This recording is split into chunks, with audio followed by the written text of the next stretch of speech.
guys, welcome to this podcast series with Bret McCormick from the Sports Business Journal, SBJ. Bret, who I think very highly of, really focuses on the facilities and the ticketing aspects of the sports biz. Bret, welcome to the show. How's it going? Going good. Thanks for having me on. I would say I describe my beat that I cover as like the live experience. This fan experience is a big aspect of it too. So like pretty much anything that entails the live experience. Great. It's fun to cover. It's a great beat. Definitely have a great gig with the SBJ and covering the live experience. And before we go into your career, let's talk about. I know that you mentioned here as we were preparing for this pod that you were just out in LA a couple of weeks ago to see the SoFi Stadium, I believe in San Diego, to visit some of the venues there. Like, what are the latest trends we're seeing in these new stadiums? And partake, obviously not everyone is rich, has millions of dollars to afford these premium club experiences. What did you see that you were impressed with on these various stadium visits across the country and your most recent one in California? Yeah. So, and the other one I went to was Intuit Dome, which is still a construction site, but is going to fit right in with what I say. So San Diego State has a new football stadium, Snapdragon Stadium, replaced the old Qualcomm. And it's a great example of this on the college level. SoFi is probably an example of this on performance enhancing drugs. Like it's a supersized version of it, but it's venues are let's say the day of the seating bowl being an upper deck and a lower deck and either rows of contiguous seats or benches is like really coming to a close if it hasn't ended already. So the variety of like offerings and seating types and literally different types of furniture that you now see in these places is something that's really big because fans, in most cases, fans want some kind of different experience when they go to a game. There are purists that want to go to a game and sit in their seat, get their food, go sit in their seat, and we'll sit there the whole game. But increasingly, that is less common. I mean, people want to kind of, America really, I think, created the let's take a lap at the stadium. They don't really do that in other parts of the world, but in the US, I mean, that's like a fundamental part of the experience. I mean, even here in Charlotte, we have, I would say, arguably one of the nicest minor league baseball stadiums in the country. And like Citi Field, it was modeled after Citi Field. You can walk around the entire concourse and see what's going on at all times. You could be waiting in line right outside the bathroom and you can see what's going on. So kind of that sort of idea has crept into seating offerings now. And I think it's interesting for teams or venue owners because you can really diversify what you're offering. No longer do you have to just offer, so many general admission type tickets. I mean, you can kind of stratify premium in a way that you used to not. And I hear whenever I talk to people that are involved with college sports, I hear them keep talking about the premium pipeline. And so they're thinking about these 25 to 30-year-old recent grads who have done well, however that happened, and kind of getting them in the pipeline of premium so that one day maybe they'll be, sitting at the top of the west end of the stadium, but you give them something to kind of get a taste for it, see what it's like. It doesn't have to be, crazy expensive or anything, but sort of gets them a taste. And so you're starting to see that in a lot of ways too, where there's premium has moved beyond a certain tax bracket, I think. So that was really underscored by those California venues. They have a lot of cool sort of weather, spaces that suit their weather, which is usually great. And the San Diego State Stadium, I was really like blown away by how many different types of, I mean, I'm writing a story on it right now. And one of the questions for Gensler was like, how many types of furniture are in there? Because there was like lounge chairs, like loge seating, normal seats, standing room only. I mean, so it was really interesting. I think it was a great example of kind of a broader trend that's going on in North American sports, at least. Awesome feedback there. And yeah, I mean, as I walk into venues and stadiums, I'm not really focusing on the field performance of wins and losses, except if it's my beloved like Cleveland teams. If I'm away, I'm really walking around the stadium, checking out the different areas too, and had the opportunity to do that too in Vegas last spring with the Knights and so forth. It's just amazing what they've accomplished there, and obviously many other venues around the country. What do you think? And you mentioned like the young millennials, like out of college, those 25-year-olds that may not have been that are so like they grew up in this society where social media is everything. They have their phone in their Yeah. hand. Is that troubling for professional collegiate teams of the future of attendance? We've been talking about this for a long time, and it seems like attendance league wide, worldwide, is obviously still trending down per se. Is that an issue, even with all the creativity that we have displayed in these new stadiums? Totally. And I think it's really driving the, renovations or new builds. I think it's really driving that. But I would say too, I do feel like when people go to games though, and I think this is the case for young people. I'm 37, so I'm starting to lose my grip on an understanding of this group. Mhm. I'm aging out of that pretty Yeah. quickly, but I do feel like when they come to a game, they want to be social. They don't necessarily want to be on their phone. I'm not as sold on the second screen thing in venue. Mhm. I don't know that that is where this is headed. What I do think is, like, again, San Diego State had a lot of areas that were just like bars basically at a stadium. I think that is something that is what a lot of people of different ages are after is, let me go to a game and be social, because honestly, much of the rest of my life I am on my phone. So I go to a Absolutely. game, I kind of would like it to be more of an interactive situation, and I sort of think that that is kind of where this is moving. I'm not a person. This could just be me though. There could be people that are different from this, obviously, but I'm not somebody that's going to be like at a game watching another game or really keeping an eye on another game unless there are some sort of playoff implications or something like that. Right. I'm not sure about the second screen thing in venue. I think that these younger groups are pushing more social areas where you can actually like mingle and move around, and there's different ways to experience it, whether it's like what else they had a ton of at Snapdragon Stadium, I'm trying to find out how much, was Yeah. drink rails everywhere. You could put your drink down everywhere. It was No very kid- encouraging of having alcohol in your hand at all times or some sort of drink, because drink rails everywhere, and they don't mind. No longer, I don't think at this stadium an usher is going to come up to you and like really move you along to your seat right away. They kind of want you to linger and like experience different parts of it and stuff. And so I feel like that's more coming from this younger group, as much as anything. Awesome stuff, and great segue too. And obviously, yeah, I think the experience has definitely improved really nationwide. I mean, stadiums between professional, collegiate to make the more of the party feel. People want to have a beer in their hand, enjoy to be able to put their beer down instead of spilling it.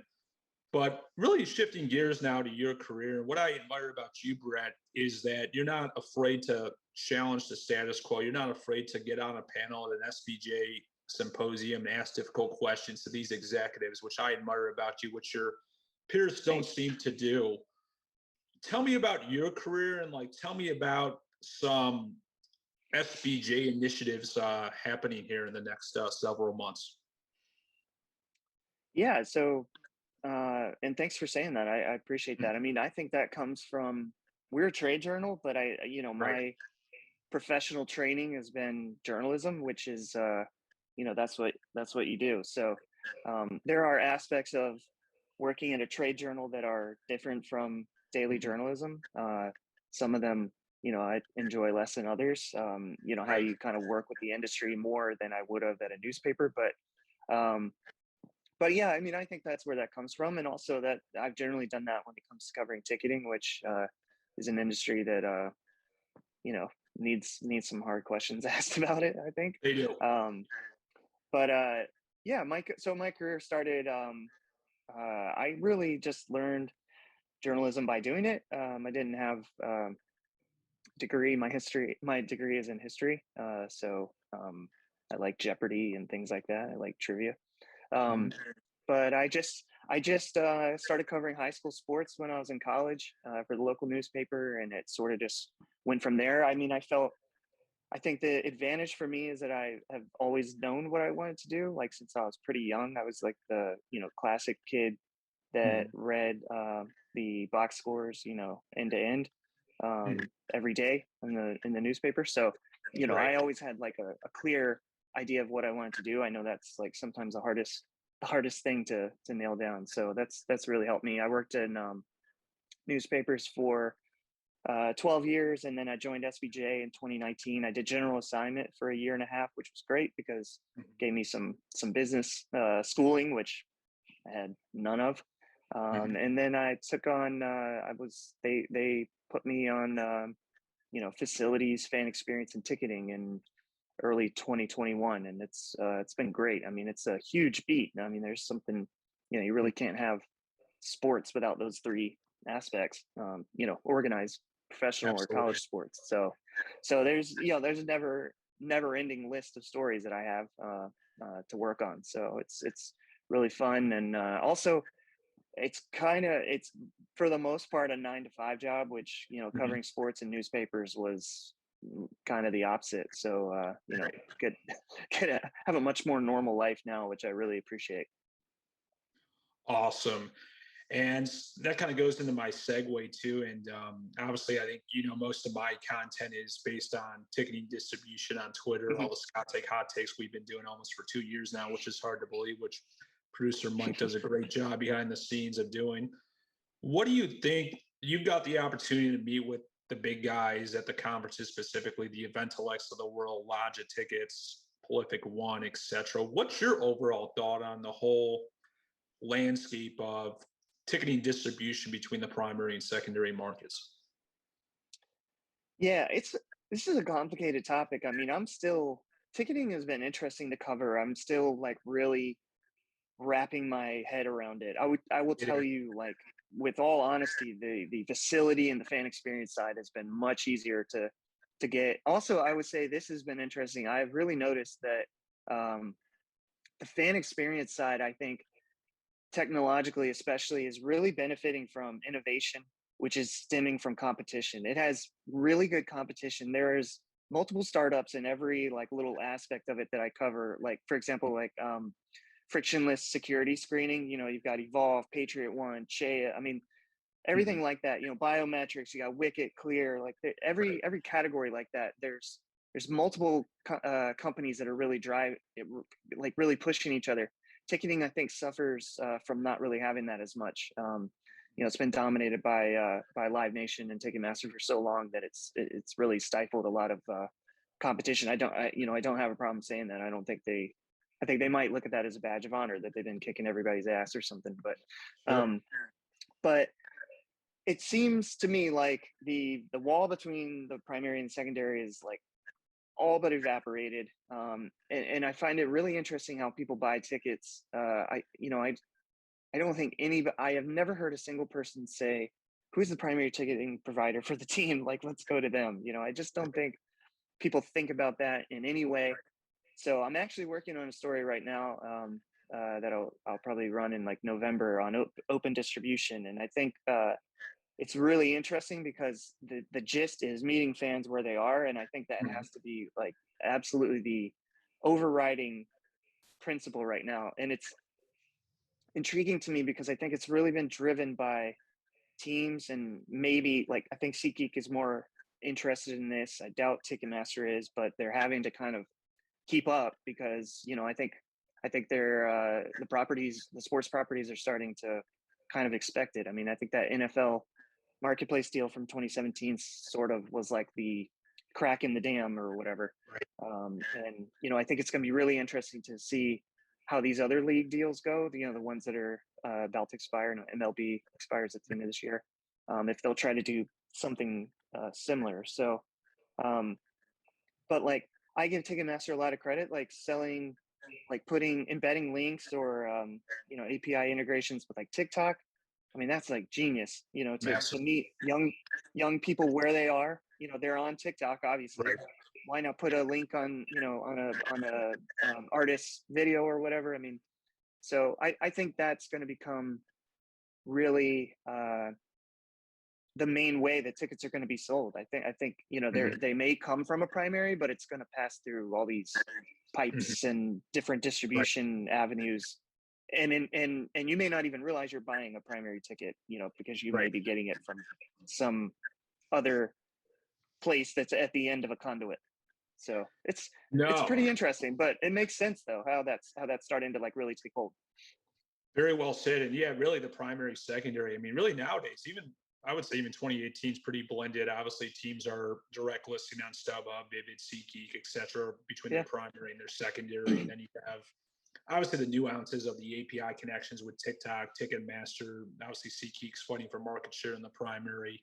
You got Pat Gillen on the college side, which you probably know I'm not very fond of, just with their software and their tech crashing during Right. college football season. But it's definitely getting more in depth than ever. But there's just so much need for improvement, distribution, pricing, etc. And obviously, there's companies that do better than others, just like any other industry. So well said there. And really to end the podcast, really kind of just I've been kind of doing this with the last several guests, really kind of what do you like to do obviously in your free time? What causes are important to you? And where do you see sports biz ticketing within the next decade? How is it going to transform? Interesting. So I'll do a cause real quick. Yep. I've been doing some stuff with Trees Charlotte. Trees are like Awesome. a big part of Charlotte. We have a beautiful tree canopy, but it's like vanishing very quickly. Our city is really open to developers, real estate developers. So Yeah. when we had this hurricane that came through, the big worry for us was like, is the power going to stay on? Because we do have big, beautiful trees. But I started trying to work with them some, and they've got a great organization. I'm trying to get involved with more. I'm staring at a tree that they gave me. Bret McCormick tree. There you go. Yeah, no, it's the tree I got when my daughter was born. So it's Oh, wow. growing much faster than her. But yeah, it's like her tree, which is cool. But so 2.5 years old.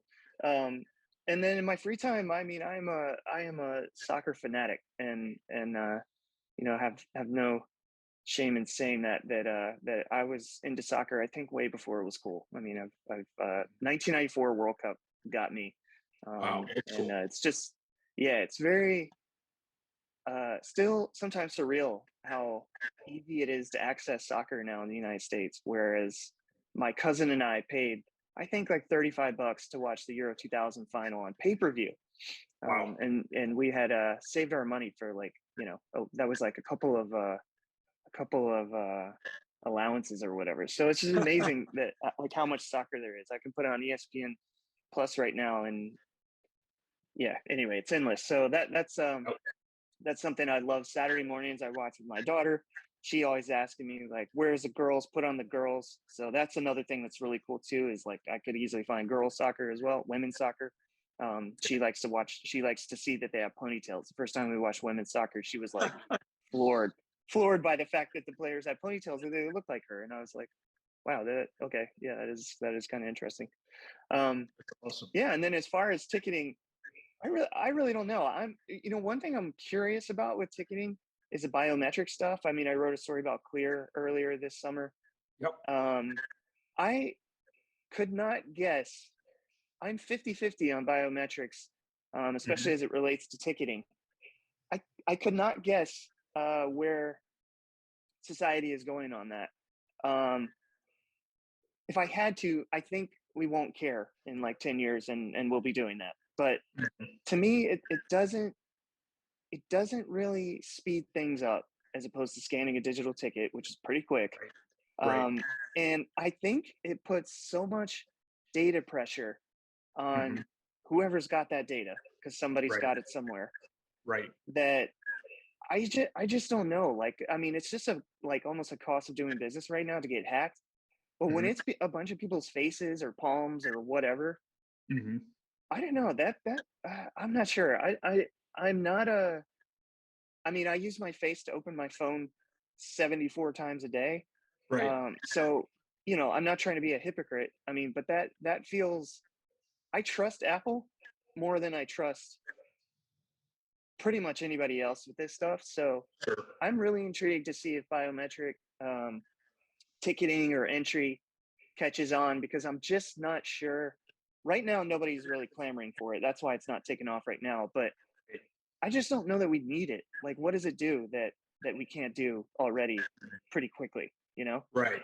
Right. And you can make the point too, which I actually tweeted out earlier this week, is why don't we just make tickets like airlines? And just have everyone register for their ticket. Well, obviously, it's a pain in the butt your friend has to Yeah, register for their ticket on Ticketmaster, but then the venue, the stadium, the arena has 100% of the venue. I mean, who needs a fancy yeah, biometrics? And you can figure out what other companies do, what they're spending on concessions, merchandise, parking, etc. I mean, that data is all there in 2022. So yeah, I think biometrics is overrated too. I don't think that we need to scan our phone with our faces to enter arena. I mean, I think that's yeah. overrated. So I I'm not. agree. Yeah, I'm just not sold on like the need for it. But that you brought up another thing that I think will be something to watch too. Like Mhm. I think teams and venues would. Uh, I know they would absolutely love for people to have to register their identity Mhm. to go to games. I'm a little surprised it's not happened yet on a security front because it would make situation like a public gathering situation like that safer, I think, if you had to know Agree. who everybody was. Um, Absolutely. and I'm a little surprised they haven't used that as a reason to make it happen so then they can have the data and you know Mhm. take advantage of that in ways that would benefit the customer but also would 100% benefit them as well. That Yeah. might be something that I feel like could be coming down the pipe too. Absolutely, for security measures. And as business guys, we Yeah. think data, data, data. We don't realize the security front too of security issues. So well point, Brett. Thanks again for coming on. Make sure you follow Brett on Twitter. Read all his amazing. Subscribe to the Sports Business Journal. It's a great piece of journalism. What's it? You can go on sbj.com to subscribe, get all the sports biz news. And I'll let you say my hashtag if you know it. I quiz everybody about my hashtag after every pod to see if they read any of my Oh, tweets. I know it. Lean and clean. Keep it lean and clean, my friends. Thank you, Brett, again. Yeah. Take care.